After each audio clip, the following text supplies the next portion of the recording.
High, আমি টিয়া। আমার নতুন একটি ছোট্ট ভিডিওতে তোমাদের সবাইকে জানাই অনেক ভালোবাসা। আজ তোমাদের সঙ্গে শেয়ার করব বাজার থেকে তোমাদের দাদাভাই কী কী বাজার করে এনেছে। আর আজকে জানো তো, আজ আমি বাজারে যাইনি ওর সঙ্গে, ও একাই গেছিলো বাজারেতে। সেই জন্য আমি ভিডিও করলাম যে ও একা একা কী কী বাজার করে এনেছে।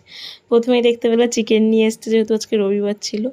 আর এই ভিডিওটা রবিবারের ভিডিও। তারপরে নিয়ে এসছে আমার দুটোই খুব পছন্দের মাছ, রূপচাঁদ মাছ আর তেলাপিয়া মাছ। এই দুটো মাছই দেখলাম ও আজকে নিয়ে এসছে বাজার থেকে।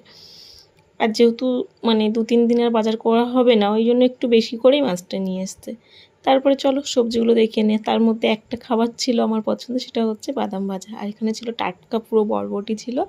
তারপরে এখানে খুলে দেখছি কচু আর ঝিঙে ছিল।